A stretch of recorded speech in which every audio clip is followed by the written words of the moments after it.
We've been missing you. Do you want to find the witch friends you've been missing? Do you want to participate in these conversations live? And do you want to support the work of recovering a true history of feminist ideas about magic? Do you want to hang out? Do you want an invite to Zoom together with Amy and myself every new moon, along with our hilarious, diverse, wise, queer, creative, anti-racist, science, and awe-loving coven? You must join the Missing Witches Patreon. It's pay what you can, and we can't wait to meet you there. Patreon.com/missingwitches. You aren't being a proper woman, therefore you must be a witch. Be a witch. Be a witch. Be a witch. Be a witch. Be a witch. You must be a witch. I'm really excited for today's. yeah. We're going to talk about the enclosure of the body. Yes. I know. I'm excited. And I'm glad you're here too. I want these conversations to be increasingly collaborative if we can figure out how to do it. But it's a new kind of interview style. So we got to figure it out. It's really interesting. I was thinking about like White Feather's model, the BioArt Coven, and how everything that she does is collaborative, and everything that we're trying to do in general in witchcraft to flatten hierarchies. And so I was like, this is a cool idea. So I thought that was really interesting. Cool. I'm glad you think so. Yeah. I think I'm just going to take a breath in a second. Welcome, witches. Welcome, listeners. Assemblages of beings in lichen forms. However you define yourself, we're glad you're here in this coven we make in the dark between our ears. We're honored and privileged, I think, to sit with each other and with you. And today, especially honored and privileged to have Dr. Phyllis Rippey here. Dr. Rippey is an associate professor of sociological and anthropological studies at the University of Ottawa and the author of a book called Breastfeeding and the Pursuit of Happiness. And oh my gosh, I've had the song Pursuit of Happiness, Kid Cudi, in my head for weeks, and then read that was the title of your book.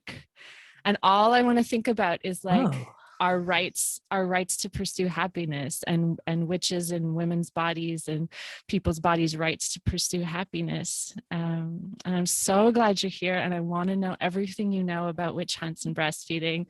And I don't even know where to start with the question. Just hi, welcome. Thank you. I'm so excited to be here. Really, yeah. I'm excited to learn what all of you know about witches, because what I know is really from a pretty negative sense rather than from a more sort of reclaiming and empowering sense, which I love that idea. So yeah, I'm really excited to be here. Oh, I'm excited too. And members of our coven are kind of dancing in and out in our new form of interview, which I'm excited about.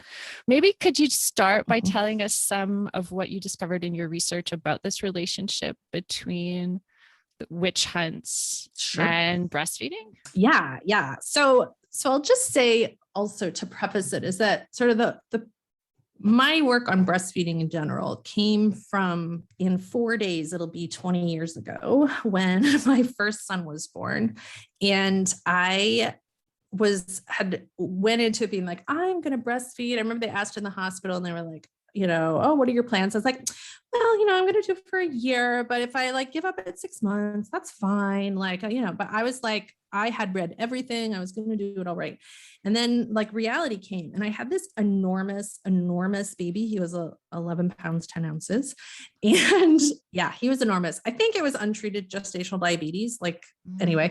But he was enormous, and I had postpartum depression, and I cried every day, and my milk did not come in. And after 10 days, I quit breastfeeding because I could not stop crying, and I was exhausted, and it was really hard and really horrible. But I was determined to figure out what can I do to sort of make up for it. So I started reading all the science and research on the quote unquote benefits of breastfeeding. And I was like, I have to recreate breastfeeding with formula, because it has to be this is magic according to the science.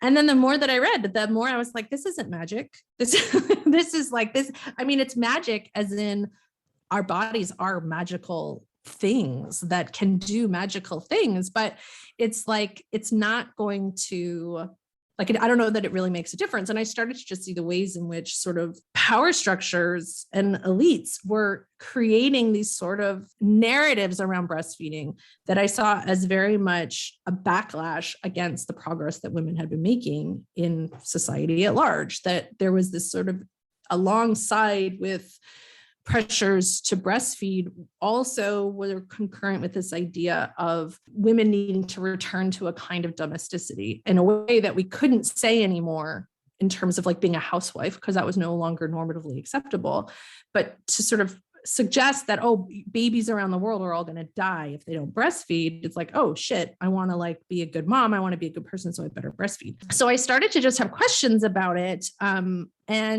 at the same time, like, my sister breastfed her babies and loved it. And she like breastfed both of her kids for over a year. And it was just absolutely, and she would get upset a little bit when I talk about it. She's like, am I doing bad by breastfeeding? I'm like, no, of course not. Like, it's not a question of like, anything is good or bad. And so it really, so I started doing a lot of different research, and I'm a sociologist. And so I started looking at things like, what's the relationship between women's earnings, like, and breastfeeding, or father involvement in care. Or I looked at a qualitative study looking at lesbian moms and seeing how does breastfeeding impact the sort of division of labor and the sort of relationships with each other and with their kids.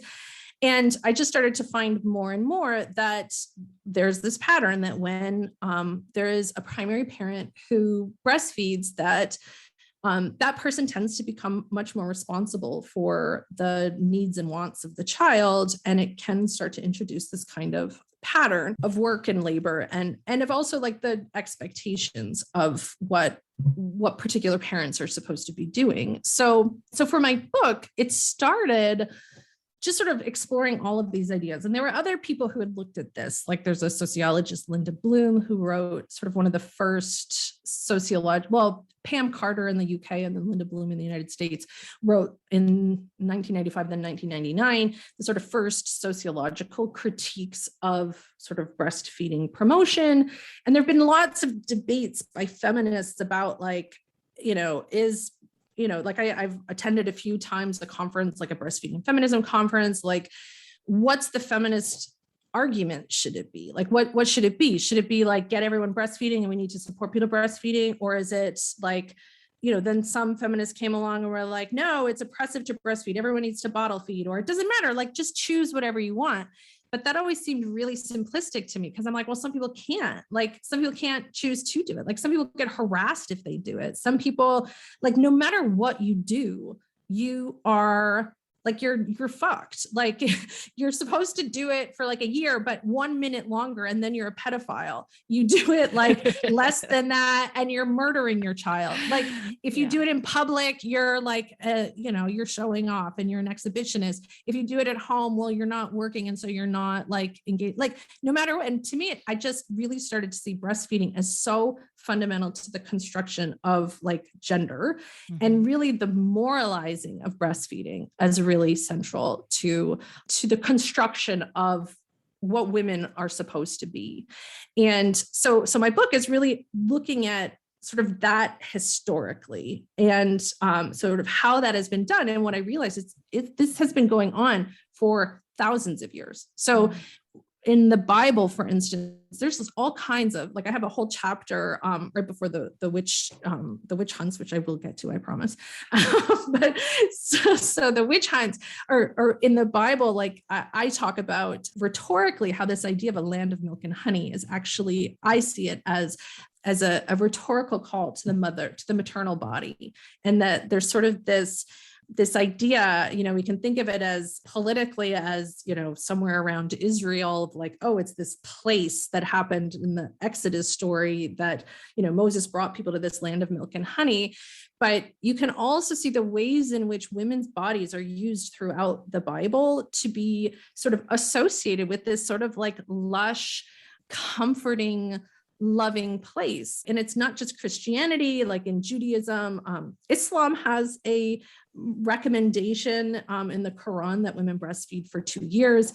But throughout, it's sort of this idea of like women's bodies as these sort of lush and fertile lands, but a very sort of comforting maternal place. Like there's this poem by a Sufi Muslim poet, Rabia, from hundreds of years ago, where she has this poem about how she used to be a bottom feeder, but now she nurses on a breast in the sky. This sort of also idea of like sort of, and there are ministers, like Christian ministers in like puritanical United States, that would talk about their followers as nursing at their words, or that they themselves, like, or Jesus was like, this sort of nursing thing. So there's this idea of nursing as breastfeeding, as being this comforting, loving, nurturing space. And that's like, to me, like where there is this kind of magical power of like, this, when you think about a baby, like if breastfeeding can work, like if it is successful and the baby gets enough nourishment, it's like, what the fuck is better? Like imagine being a baby and you have this person who just like provides you this like warm, creamy, super, super sugary elixir that is just like, and when you're a newborn, like all you want to do is like not feel uncomfortable, right? Like all you want to do is like not have an empty belly and not have a dirty diaper. It's like, that's your only thing. And so it's like, you have this person that's like magically doing all these things. So in some ways, I take some of the arguments that some people will suggest that men can't do that. So men don't have, well, actually men do have the capacity to nurse, which is a whole other, not really nurse, I will say, to provide non-nutritive suckling, but which is a whole other social construction. Because people be like, oh, breastfeeding is so natural. And I'm like, so why not get men doing it? They have nipples, they have milk ducts, like and sometimes they can produce milk. So like that would be very natural. And yet people are like, ew, gross, that's weird, right? Like that's just not natural. And I'm like, I don't know. I didn't like artificially implant nipples on men, but okay. But we have this like, so we see this sort of gendering of nipples and that men don't have that kind of power, don't have the power to make babies, don't have the power to nurture babies. And that what I also sort of at the end of my book will talk about, sort of drawing on sort of theoretical ideas from Hannah Arendt, is that from the ancient Greeks, who suggested that our sort of pursuit of happiness, that our goal in life is to feel immortal, and that, that happiness can come from this sort of being closer with the gods, that we can attain this kind of immortality. And so if women, when breastfeeding, or chested people, because there are trans men who chest feed, if this group of people have these little life beings that see their mothers as magical, as all-knowing, as giving them all of their needs, that it's almost as though only women can experience what it is to be a god, that to have like that kind of experience of someone like a supplicant, in the way that like a parishioner would see God. And so there's a kind of jealousy there. There's like a, hey, why do you get to do that sense there, that makes it so that there's this like control, like we start to see this control of women's bodies, of like, well, I want to take ownership of that. I want to own that. I want to like have, so we start seeing all kinds of rules about like throw away colostrum, keep colostrum, like have like feed the baby this way, don't breastfeed the baby that way. Like historically, there's just tons and tons of like stories about, of rules that men have created for how babies should be breastfed. The witches, though, to me is particularly an interesting thing. So a lot of my stuff on witches comes from this one book, Caliban and the Witch by Sylvia Federici. I mean, thank you. Yes. She's, all right. Yes. We quote her a lot in our book. Love it. Oh my God. We fucking love her. Yeah. Oh my God. She was like everything to me, like everything. So my chapter is basically, I just like paraphrase, like I just basically paraphrase her entire book, The Witch, in my chapter. And then I add one little thing. So, I mean, she can speak for herself, but I'll say basically what she articulates is that, the rise of sort of the entire emergence of capitalism was dependent on the construction of the witch. So that it was in order for, so we have the bourgeois who started to, well, before the bourgeois, we had landed elites, right? Like we had Renaissance, whatever. And so we have this, not Renaissance, Middle Ages. I'm all excited that you know what I'm talking about. So I'm like, how much do I explain? Just explain, expand. One of the themes of our podcast is please expand. Just please know that we want to go down all the tangents with you. So go. Yes. Okay, awesome. Okay. So we had historically period of time before capitalism emerged. It was, like serfs, feudalism, where you had a lord, and the only people really who had any power were the landed elites, the royalty kinds of people, and you had the church, which were in cahoots with each other to, help bolster each other up. Capitalism starts to emerge because we have people who want to start making money, and they aren't just people who had land already. So we also see the enclosure movement, especially in the UK, where we start closing off the lands. So, I'm a royal, I've got all this land, I could sell a little bit of it and, let somebody else buy it and then start to exploit that land. And one of the things that happened that was particularly important is that prior to that enclosure where this land was being sold off, that land was publicly available and it was the commons, so anybody could use it. And a lot of the people who used it were the poor peasantry who would, work the land to pay their sort of rent to the landed nobility. And then that wasn't, they needed to feed their families. Like a lot of this is just about food. So they need to feed their families, and they could use those lands to hunt or to fish or to gather food. Well, capitalists started to exist as a group of people, a concept. They're closing off, they're enclosing that land so that now it's private property. Now we have private property. These people, a lot of women, couldn't really access that land. And so people couldn't afford, they didn't have the money to feed their families. And so this land also, they couldn't just get the food that was there. We also start seeing with the emergence of capitalism, huge fluctuations in the price of goods, because they're just starting to figure out what capitalism is about, what a market is about, a free market is about. So we start to see all kinds of fluctuations in food prices and rapid inflation. And then it was really crazy. And what that meant is that there were famines, frequent famines that were really, really horrible. Now, people had not yet been disciplined to understand how to be good workers either. So much of early capitalism was a process of disciplining workers, teaching people, how do you behave? How do you show up to work at 9 a.m. and work until 5 p.m.? Or how do you do all of these things? And so a lot of it was just a drive system where it's yell at you. Another important part that Marx, she draws a lot on Karl Marx, is, having a surplus army of workers. So you need to have enough workers in your business, your factory, but you also need to have enough knocking at the gates so that you can say, well, if you don't like it, you can fuck off, get out. I got another 500 workers who could come in here.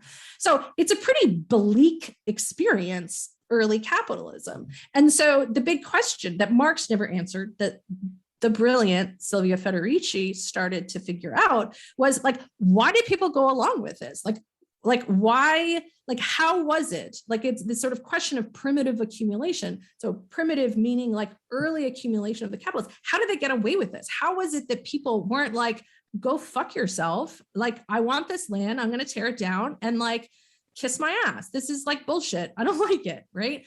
So there were lots of ways that they did this, but a really important way that she says is through the witch hunts, that the witch hunts were a means of dividing the proletariat, dividing the workers into men and women. And it was extremely successful. And this was also because, remember that earlier we had the landed elites and the church. Well, the bourgeoisie wanted to get in on this action, right? And those earlier elites weren't going to do that for nothing, right? There needed to be a kind of collusion between these emergent bourgeoisie, owners, capitalists, and the landed elite. So in part, they could, buy the land from the landed nobility, but they also were working, could work with the churches. So the churches could, put out these edicts saying, in terms of the supernatural, right? This supernatural, the witches are so evil. And it could, not only garner support and relevance for the church, but it also divided the proletariat. But importantly, really importantly, and to me, this is one of the most important parts, is that the people who were protesting, the people who were at the granaries or the food, there was some granary in Italy or something that was knocked down. People were all pummeled because there were people banging at the doors.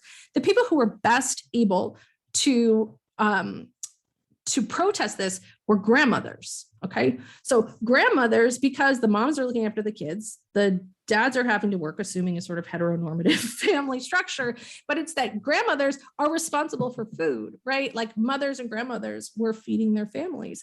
So we start to see also the iconography, the imagery of the witch, goes from, you can see really with the art of Dürer and Hans Baldung Grien, both located in Strasbourg. Dürer was sort of a mentor of Baldung in Strasbourg, which was really a center of witch hunts, also a center of capitalism, also a center of sort of rising humanism, sort of Enlightenment ideals of art and sort of emergent ideas about culture that isn't just about sort of church, Renaissance church art, but starts expanding.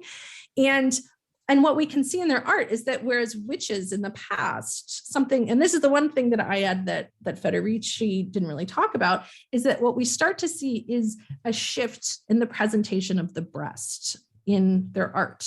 So we start to see this shift from witches before that, either they were their breasts were covered, or they were pert, young looking breasts. But we start to see in their art, as the witch hunts went on, this sort of shriveled breast, like a empty bladder. Because also prior to that, the maternal breast in art was the Virgin Mary. There's tons of art of the Virgin Mary, and the Saint Bernard in France, who was a man, but the Virgin Mary squirted milk in his eye in a vision, and then he could whatever, right? So it's it went from magical to suddenly we see the witches as associated with the shrunken breast. And to me, what I say is that this became visually extremely powerful for linking famine, hunger, an actual most fundamental human need is to eat from the day that we're born, associating that as that's women's fault, that's witches' faults, as opposed to being the fault of capitalism, as being opposed to the fault of the enclosure movement, of trying to control food so that market prices are fluctuating all over the place and that there isn't a very clearly regulated market.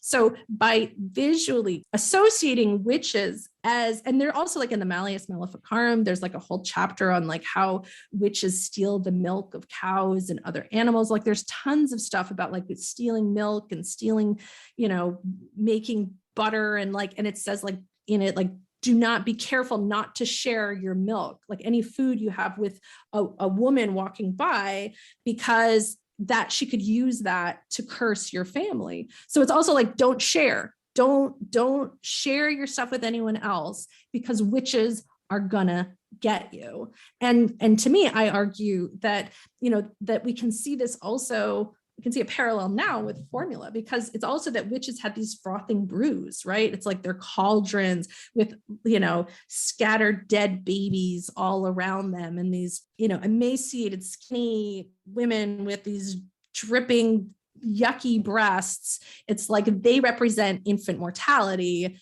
and famine. And so we can see now like all kinds of like anti-formula stuff now, in that if you use formula, you're going to have a dead baby. Like, so there's, you know, like in the 70s as like, you know, as part of like the Nestle boycott stuff that started, we could see like, you know, bottle feed your baby, you know, Nestle kills babies. I shouldn't call it that because they called it that first. Oh, what's it called now? And then they got sued by Nestle. So then it's, the baby killer. Oh. So that it was like, and there's in my book, I have a picture of it where it's like a baby bottle with a dead African baby in it. It's so gross. God. Yeah. So it's like, but again, it's like, you know, women, like the cause of infant, you know, mortality around the world is again, women's fault. You know, that it's because they didn't breastfeed. If women had just fed, then they would have saved all the babies. And so it's like, and so again, like I always have this tension between the real magic of breastfeeding, but also that imposition of the magic of breastfeeding on like that it is women's responsibility to save the world, even though it's men who are fucking it all up. So that's my book, my shtick. Yeah. Oh my God. Go ahead, Ravi. I am like screaming inside. I'm so excited about all this stuff. Well, because this is stuff that I talk about, and I'm gearing up for a PhD program in medical anthropology, and I want to focus on witchcraft and indigenous practice. And I think it's really interesting, the shift back and forth from like formula to breastfeeding. I work in healthcare. Okay. And my mom actually works on an L&D unit. She's a nurse as well, and she's still working on the floor. Mm-hmm. And I remember talking with her about breastfeeding in the hospital. And there's a movement about breastfeeding safe spaces in hospitals and making your hospital baby friendly. And she's like, that's a terrible thing. And I was like, what? Say what? And she basically was saying that it's pressuring women to breastfeed, and it's shaming women who are unable to breastfeed, and it's pushing that's the only thing, and formula will kill your baby. And I was like, whoa, okay, I didn't know that. Interesting. And I also was thinking about the global north versus the global south, which is what we're not calling it that anymore, but that's the way it's still conceptualized. With a shift in a first world move to breastfeeding, there's a shift in a global south move to formula, because the capitalist consumer institutions don't have anywhere to push their formula. So then they push it on like women in these other countries. So I wanted to know if you had any comments on that. I also think it's interesting that we put an age when we should stop breastfeeding. I also noticed that there's a crossover in Christianity of being nestled at the father's breast. And you'll say like, whenever they die, they go up and they're nestled at Abraham's breast. And I wanted to know if you thought that was an appropriation of the female body, because in some cultures, there's appropriation of the entire nurturing thing, like they're appropriating like the labor of the woman who's giving birth. And it's a general theme. Like you were saying, it's our quest for immortality. It's the control of the female body that can do that. That kind of harkens back to this, like the idea of the goddess culture, and breastfeeding being one of those things. I'm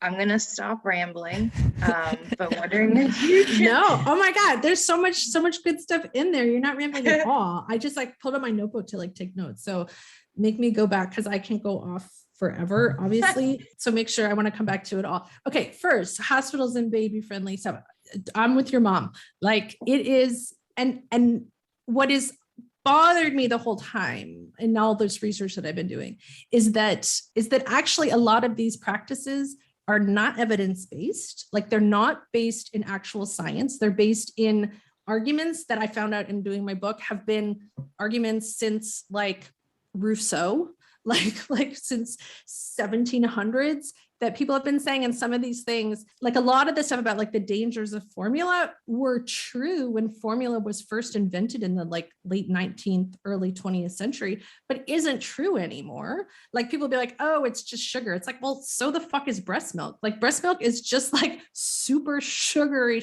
milk. Like some people will be like, oh, it's magic if like your kid has an eye infection, put milk in it. It's like, don't put milk in it. It's full of sugar. Like that'll just make yeast grow. So it's like like there's certain things that are just ideas of sort of mystifying breast milk, but also claiming science that just doesn't exist. So there actually was just a report, forget it's the American Academy of Pediatrics or some pediatric association started to say that actually this insistence on early exclusive breastfeeding has led to an increased rate of jaundice in babies. Like, and jaundice can cause brain damage. Like, it's extremely serious.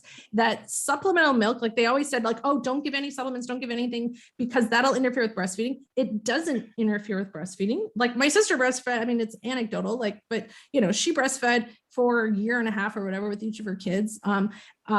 Despite like working full time and pumping and doing the whole thing. And she supplemented both of them because it just took her a little while. And that like a lot of the things that are said and that like rooming in makes it so that mothers are more exhausted, that it's like there's higher rates of accidents where babies get dropped because, you know, you just fucking gave birth. Like, I don't know about any of you have given birth. Like I had 30-hour births. Like I was not in a state to take care of myself, never mind a fucking baby. Like it's just, I'm going to drop it. Right.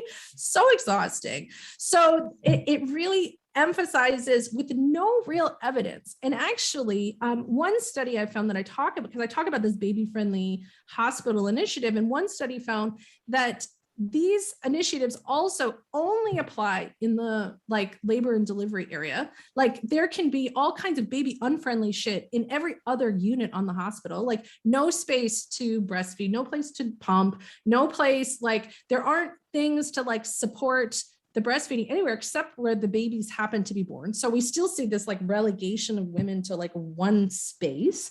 And also that the only real impact they've had are, as I defined, they didn't frame it this way, but yeah, as Cassandra just said, your support leaves as soon as you leave labor and delivery. But the only impact that they've had are things that lower costs for hospitals. Like I just sort of, like I haven't done a formal analysis, but they just, like in this one article, it was like, so we see reduced pacifier use, reduced like free formula given by hospitals, but not really higher rates of breastfeeding, not like, you know, like the thing, like not more lactation consultants necessarily, but it's like, oh, great. We don't have to, as a hospital, provide moms with pacifiers, even though pacifiers don't cause nipple confusion. Like there's no evidence that that happens, but for whatever reason, lactation consultants started saying, oh yeah, pacifiers cause nipple confusion, don't use it. And it's like, just breastfeed. It's like, so you are supposed to not only provide food, but provide constant suckling, which is another purpose I say men's chests, nipples could be used for, which there is one Aka tribe in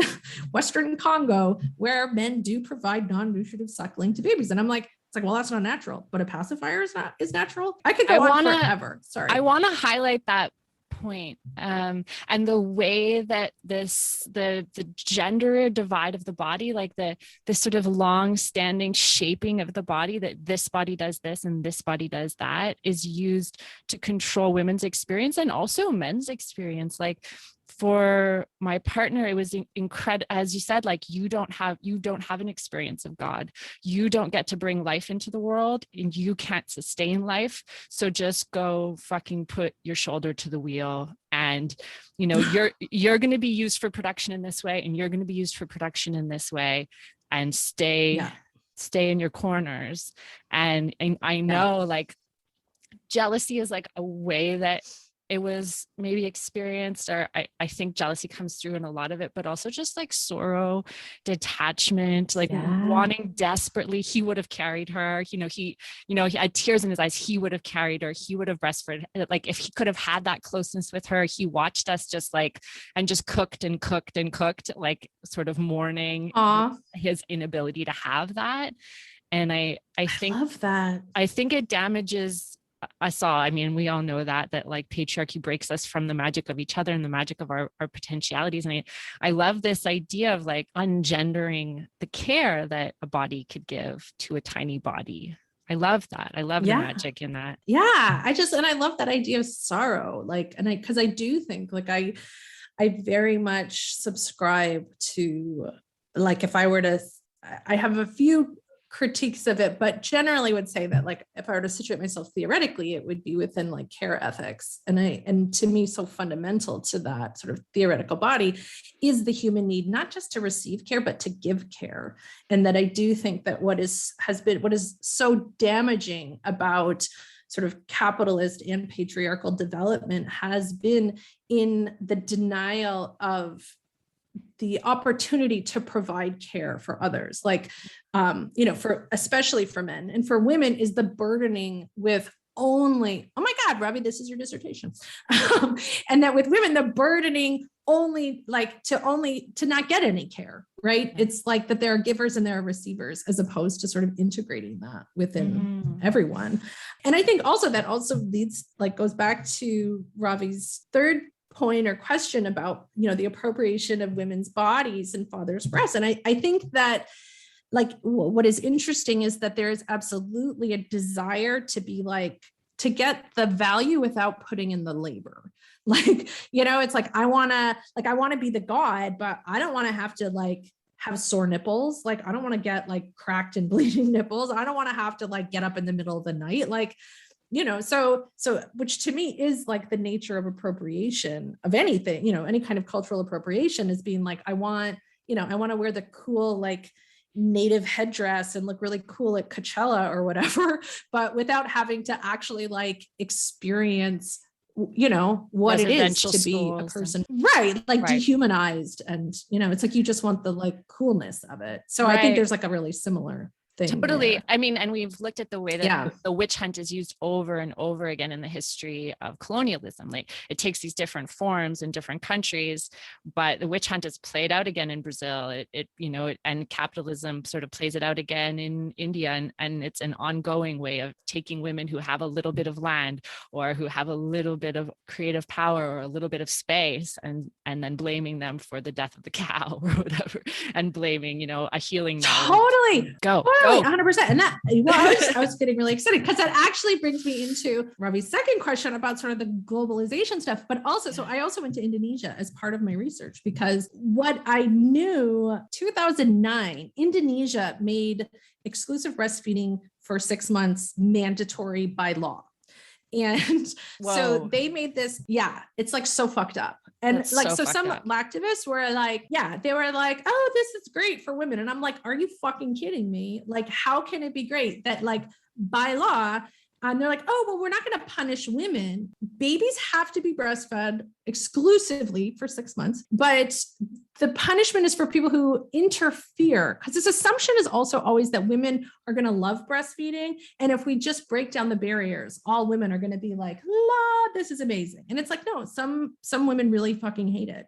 They don't like it. Some love it, some hate it. Just like anything else. It's some people like to knit, other people don't. Sure. If you've experienced sexual trauma, breastfeeding is a fucking nightmare. I mean, not for everybody, but that is something that comes up a lot, that the having someone depend on my body in that way, and the control, the fear and control. And I mean, for me, that wasn't totally a piece of it, but I had just unbelievable pain and just electric shock pain. I can't remember what it's called, but it was as though I was being electrocuted the whole time. Wow. And I didn't know I could stop. I mean, I got prescriptions and it helped, but I had postpartum too, so I didn't know I could stop. I was just trapped in my head in a way that I didn't really understand, and I loved it so much, and I would cry in the shower like I was being electrocuted.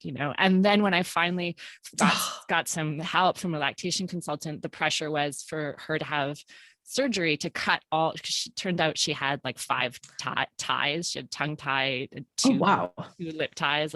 She had so many ties in her mouth that's why she was basically just chewing on me to get milk. Oh my God. And by then, we'd kind of figured it out. I was on the right beds. She was breastfeeding. It was incredibly snuggly. And also she had horrifying eczema, so it was the only thing that calmed her. And people told me to squirt breast milk all over her body for her eczema, which I tried. It did shit all. Did it work? No. No, but I just relate so hard to this pressure, this feeling that you must want to do this, that if all else was taken away, of course you would do this. You would do it even if it meant, you had to cut up your baby's mouth, which maybe that's a great idea for some people, but it's not a binary. Yeah, exactly. It's complicated. It's super complicated. So the question before that Robbie had mentioned was about sort of the promotion of formula in global South, developing world, whatever you want to call sort of low income countries. And like, I have so many thoughts about this. So Indonesia, 2009, they make this law saying everybody has to breastfeed exclusively.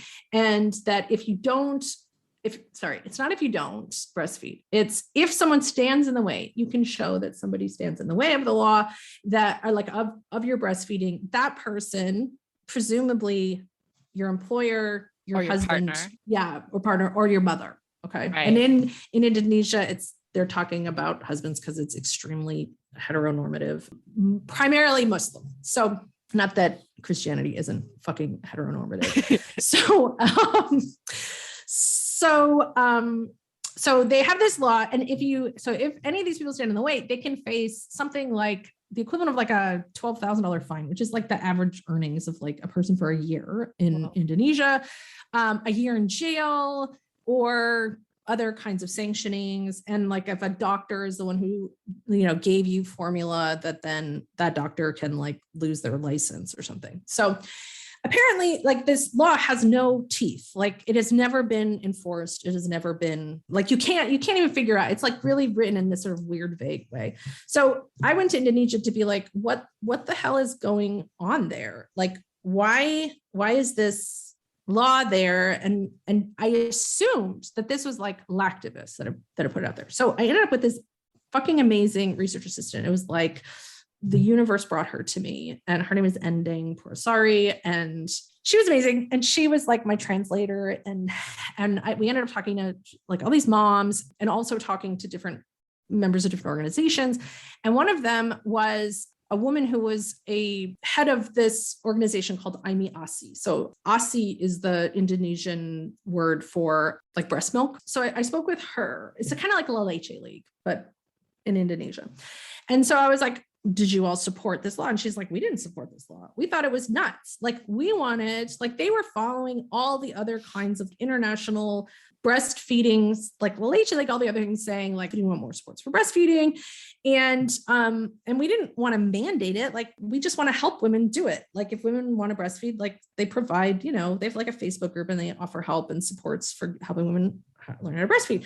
So I was like, well, why would they make this law? And she was like, well, because they wanted to make it with no teeth in. I'm like, well, and she's like, because the formula makers were there at these meetings. So they had these meetings in like 2007, starting 2007. And these formula company representatives were there. So they're at these meetings. She's like part of this like debates or whatever. And also I'll just note in Indonesia, it's really weird, but there are formulas for every age group. So not just like infant formula, but there's also formula for like toddlers. There's formula for pregnant mothers. There's formula for elderly people. There's for like, it's like weird, like boxes. I have a picture of like shelves of it in the book. Where there's just like shelves and shelves of formula. And they also will have people, which I didn't really believe until I saw it, people who will work for these formula companies, and they'll wear like what look like lab coats, but in the colors that match the marketing of the brand. And they'll have a clipboard and they'll help you figure out what is the formula that you need for your particular situation. Like basically it's just like powdered milk with like some vitamins thrown in. So, and there's some of these powdered milks are really cheap. And then the ones that are for newborns, like for babies, are very expensive. It's like the same price as formula here, but earnings are like a tenth of what they are there. So super expensive. And part of how they've gotten around sort of the rules about no marketing of formula to babies is they can just market the formula to like, 1-year-olds, or market formula to whomever else. So anyway, so I'm sort of puzzling with her, like, why would these formula companies want this law? And they were like, and she's like, I don't know, because the word on the street was at the last meeting of these politicians and all these different representatives of the breastfeeding group and of these formula companies was the last meeting, the IMI ASI people were uninvited and they weren't allowed to be there. And then this law came out where it was like, people are mandated to breastfeed. And I was like, it doesn't make any sense. I don't understand this. This doesn't make any sense. So side note, I talk about all this in my book, but side note, I had a really bad case of diarrhea while I was there, because in Indonesia, you cannot drink the water. So I was like, so sick when I went to go see this woman. I thought I was going to die, but we get through this interview and she says this thing and I'm still puzzling, like, why the fuck would a formula maker want to have a a law that says you have to breastfeed, right? And I'm lying there and I have all of these bottles of water on the bedside table. And I'm just like in a haze, staring at the bottles of water. And I look at them and I'm like, hey, that's weird. All these bottles of water are made by Nestle and Danone. And Nestle and Danone are the two largest makers of formula in the world and in Indonesia. And I was like, that's weird. There's no such thing. I started to realize there's no such thing as a formula company. That doesn't exist. What there are multinational food companies that make all kinds of products. And what Nestle and Danone make is they make both formula and they make a shit ton of bottled water. And so what I started to realize, and I had already been doing a study that included Indonesia in these data, where I had been looking at this idea of, is breastfeeding, like one of the things, you'll see it among feminists too, where they'll be like, well, breastfeeding doesn't really matter. It's, you can have formula unless you're in a developing country. If you're in a developing country, quote unquote developing country, then you can't use formula because the water is bad. So the water's bad. And so you have to breastfeed in developing countries. And I always thought that was like a little bit weird because my question was, well, why don't you fix the fucking water if the problem is the water, right? So, but no, it's like, no, women are going to, again, save the world. So start thinking about this. And then I randomly talked to my husband. This is all a very long story. So I randomly talked to my husband and he had been a graphic designer working for a company. And this is a major multinational corporation, not one of the two mentioned. And he happened to just be in this meeting where it was their water subsidiary. And they were like, in the 1970s, like Evian was seen as like all healthy, bottled water is really healthy. But suddenly there's this train coming at us in North America, in Europe, where bottled water is suddenly being seen as unhealthy, right? Like we started to see water watch, like this whole social movement in the early, like mid of the first decade of the 2000s, of the aughts, where bottled water was really framed as this super, like it was dangerous, it was dirty, and lots of critique about bottled water. So I started looking at the annual reviews of Nestle and Danone. And what you can see is there was this huge, huge shift in these companies where they started to diversify, where they were both, like one was a Swiss company, one was a French company. They started to move a lot of their operations out of Europe into Southeast Asia, especially into China and Indonesia. Indonesia is a huge market, like fourth largest country in the world, something like it's a huge population, small, like geographically, but it's very densely populated. They started moving a lot of their water sales to countries where water was not drinkable. And so while I'm lying there in bed, think I'm going to die, my first thought was, there's no fucking way that any mother in this country is going to feed their baby dirty water mixed with formula or anything else. Like all the babies don't die. Like mothers aren't stupid. Like this is something that is sort of like an ongoing thing. And one of the projects that I had done this sort of data analysis, I published one version of it with former students, John Paul Neonatar and Fabiola Aravena. And John Paul is from Ghana. And he also did his dissertation looking at breastfeeding experiences in Indonesia. But we would talk a lot about how in Ghana, where he was from, like you never would just give like dirty water to the babies. Like people aren't stupid. Like people know if water makes you sick.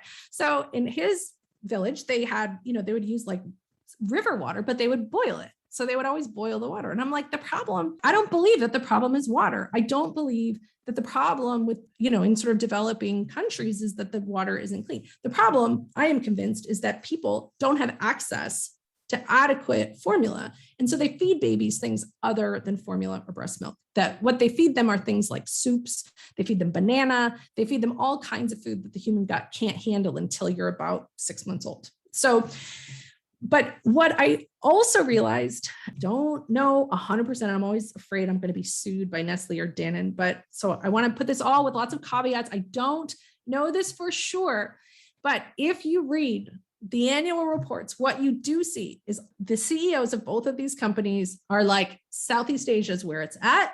This is where we want to go. Indonesia in particular, we are increasing the marketing of bottled water in Indonesia. And it also is our number 1 or number 2 market for formula. And so what I think happened is, regardless of whether or not this was intentional at a lunch and they wanted this law to happen, what I know is that access to potable water in Indonesia has been on the decline since the early 2000s.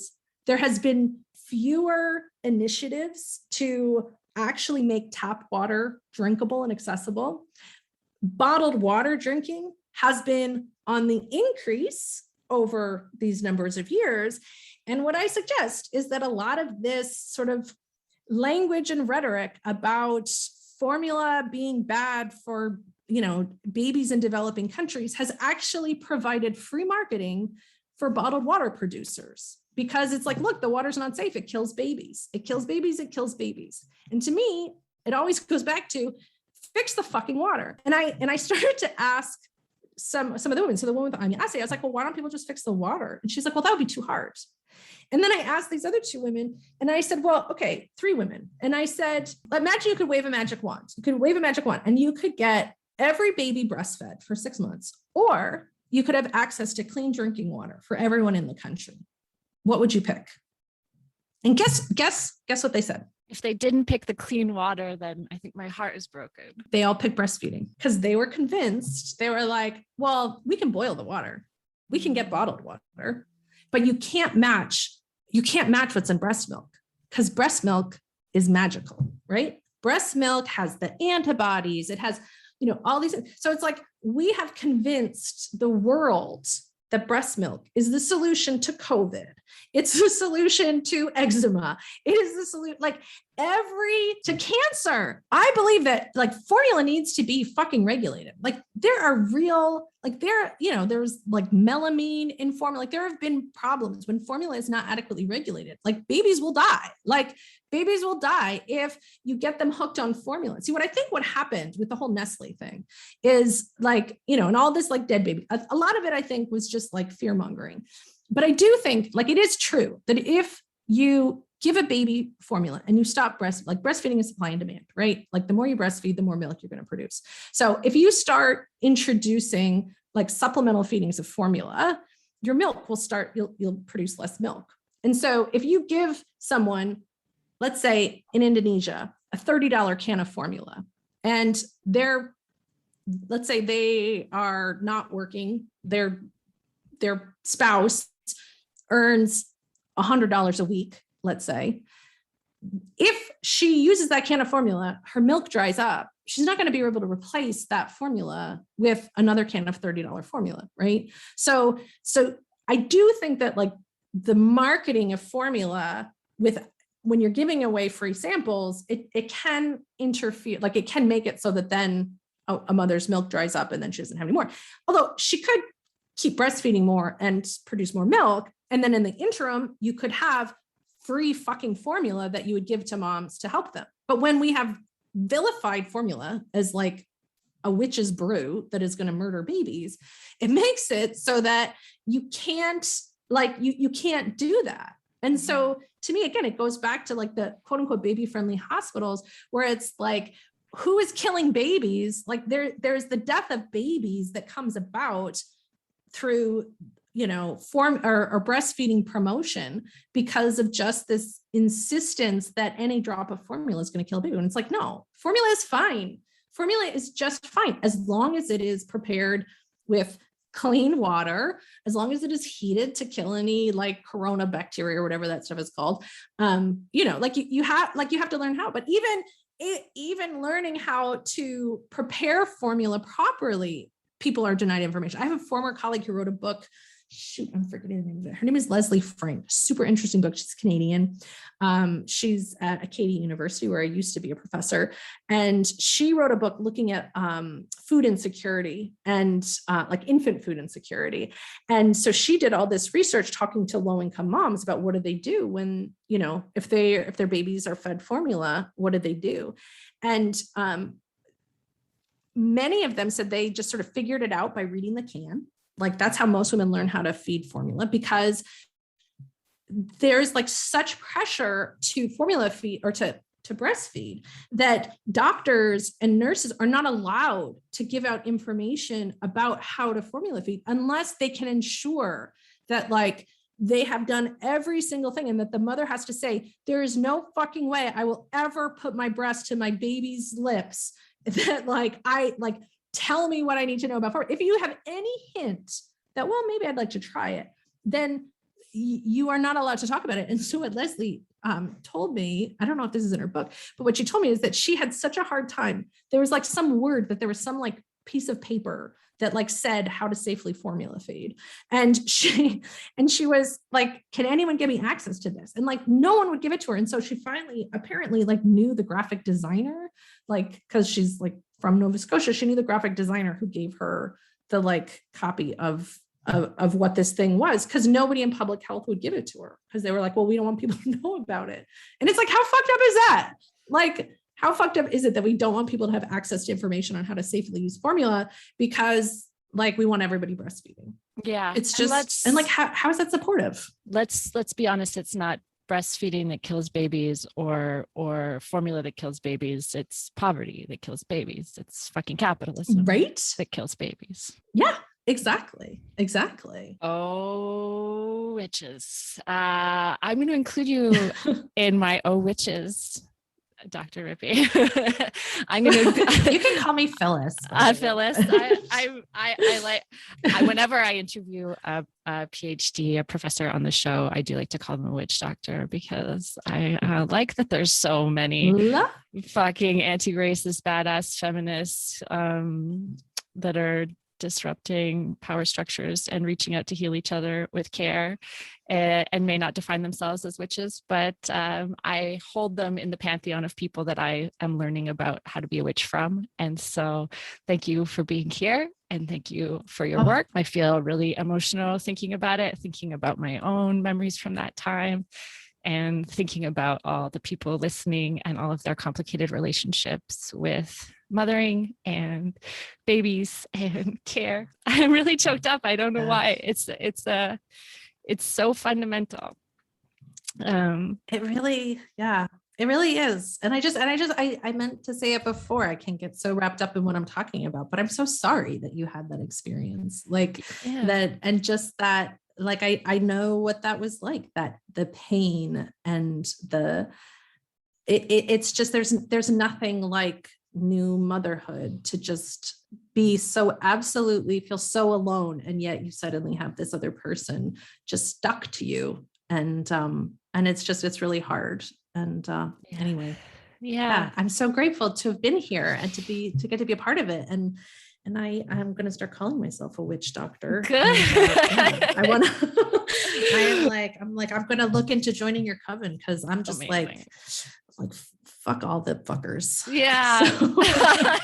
I think we're also electrified to have you. We will be honored to have you. And I think you will enjoy some of the badass witches that are in there. How can we find you? How can we stay in touch? How can we follow your work? Yeah. So few different ways. So I'm at the University of Ottawa, so I can be reached there. I also have a website that my web developer husband helped me make, phyllisrippey.com. I'm also on social media, on Twitter as Socio Mama, Facebook. My book has a Facebook page. So just Google Phyllis Rippey and you'll probably find about 15 ways to find me. And we'll make sure that Phyllis, Witch Dr. Phyllis, has an invite to some upcoming Patreon circles.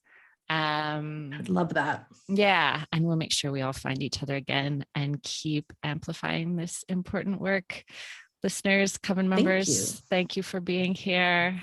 Thank you for the care that you are putting out into the world and into each other as we try to survive and heal. That's it for me. I'm going to go weep in the corner and cuddle my kid. You must be a witch. The Missing Witches podcast is brought to you by the Missing Witches Coven. Join us right now on patreon.com/missingwitches. Blessed fucking be.